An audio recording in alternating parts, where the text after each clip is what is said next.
Okay, hi, I'm Tom. This is the first video vlog series of this kind that I'm going to be doing for my blog. The idea of this is that I'm going to be talking about the movies that I've just watched in the order that I've just watched them immediately after leaving the movie theater and immediately showing my own thoughts about it. So you're going to hear my thoughts right after I've left the movie theater. This will range on a weekly basis. Sometimes it'll be one movie, sometimes it'll be as many as 4 or 5. Sometimes you'll even see multiple videos in a week. It'll all just depend on when I'm seeing the movies and how many I see in a row. By the way, if you want to skip to either one of my reviews, I'm going to start reviewing Before I Fell Asleep here. I'm going to have a little time there. And if you want to skip to Nightcrawler, you can go ahead and skip to here. That's where I'm going to start reviewing Nightcrawler. The first one was called Before I Go to Sleep. Before I Go to Sleep tells a story about Nicole Kidman, who is suffering from a constant form of amnesia.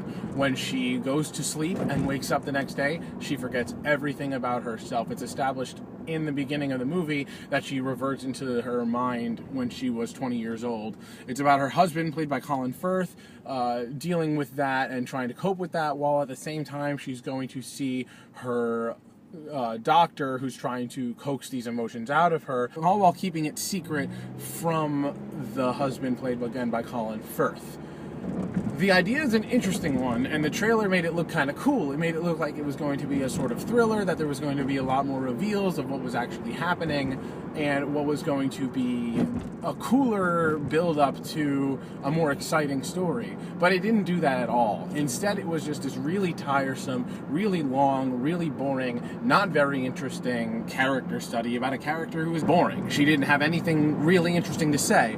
And that's a shame, because this is something that could really lead to something cool. This is a really good idea that could lead to something kind of creepy and kind of scary. And in fact, there were absolutely hints of inspiration. There were absolutely things in this movie that, to me, said, good idea, cool idea, creepy idea. And I'm not going to talk too much into it because I never want to give away spoilers, but I will say that there is a twist, and there's more than one twist, and that's the problem. There's about 15 or 16 different twists, all that happen every time that she wakes up, and it just becomes really tiresome, because I'll be the first to admit it, I didn't see some of the twists coming that actually happened, but I didn't care. I wasn't even thinking about them anymore. There was just too many, and at the end of the day, some of them were so cliche that it just led to me feeling bored and feeling a little bit let down.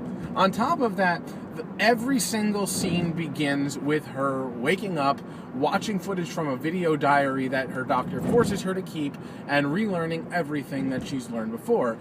I already hate that idea. It becomes annoying, it becomes tiresome, and it becomes really, really forced, especially to see it every scene instead of just establishing it maybe in a light shot of her every scene, or just letting the audience understand that. Now, a lot of people are going to think, how are they supposed to be able to establish that? In Edge of Tomorrow, which starred Tom Cruise and also had a plot where he was waking up and establishing the same day over and over again, we didn't need to see every detail. We didn't even need to see every day. We just had to see a certain amount to let us know that he was living the same day again. And in fact, they didn't even show us every day, which led to a really great moment later in the movie. So building on that idea, I think that there's a lot of ways you can really go with it, and they just happened to pick the wrong one. And finally, the story itself was trying to be this action thriller, but there was no real thrills in it. It kept itself very conservatively in the same box. It didn't really want to go anywhere that experimented at all.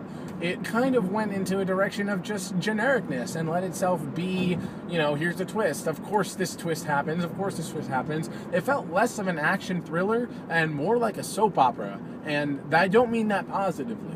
There's films that can work, and there's movies that people pay to see every year. Nicholas Sparks has about 1 million where people pay to go and see the soap opera stuff. But if you're going to put that in the context of an action movie, especially ones with heavy themes like this one, you gotta take a more interesting route. You gotta do something that keeps us excited, that keeps us invested, and really keeps us wanting to watch more of the movie. And this just really didn't do that for me. Another thing to point out about Before I Fell Asleep is that it's ranking pretty low on Rotten Tomatoes, which is a 37%. But before I left my house today, I noticed that its audience score was only at about 50%. that means that the audience is really actually kind of unhappy with it. So honestly, I really wouldn't recommend catching that one. So you'll see my review tomorrow. That's my initial thought on it.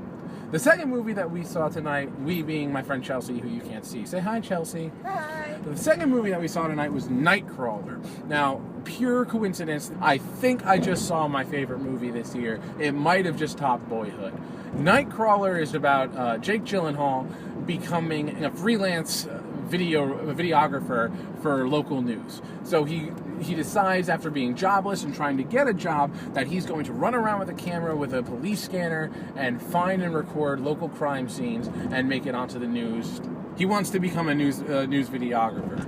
And as he does it, we see him as this character who's not only unbelievably passionate and not only unbelievably devoted to what he's doing and incredibly positive in his mindset about what he's doing, but also completely crazy. He is completely nuts, and we see that in the very beginning. And I loved that. I really loved that. And this is coming from somebody who's not necessarily the biggest fan of Jake Gyllenhaal. I don't dislike the guy. I just haven't seen him really do anything that wowed me or really made me kind of lose sense that it was Jake Gyllenhaal on screen. This was the movie that did that. We see him play somebody who really is crazy. Someone who's just so sucked into the job that he's doing and doing a good job at it for whatever reasons they may be. In this case, it's a certain sense of glory and power, especially power over the people around him. That lead to him just doing the craziest things. And Jake Gyllenhaal played that role perfectly. It was actually so well thought out that his smile actually felt like 10% bigger. His smile actually was just the right amount of big that it was creepy when he smiled. It was sadistic. It was awkward. It was uncomfortable. It made me feel not trusting of this guy, and that's pretty amazing to see such a subtle touch, especially one that could become so cartoony so quickly. But the most important thing that really intrigued me about the movie was that it's a crime scene shooting movie, a movie about shooting the bloody messes of crime scenes, and we don't actually see that much action. It all builds up to one final action scene towards the end, and by that time, we haven't seen much. And because of that, it feels like the biggest reward to finally get to see one of these action scenes, a scene that plays out like a realistic gritty car chase, but is also shot and scored to feel like a corny action movie scene. And because of that, it lets you feel whatever you really want to feel. I had a smile on my face, and I felt the craziness of Jake Gyllenhaal. It was great. The other thing that I really appreciated was the sense of how he started to how he became, to where he became, how he started being this unemployed sort of loser character and becoming this incredible success.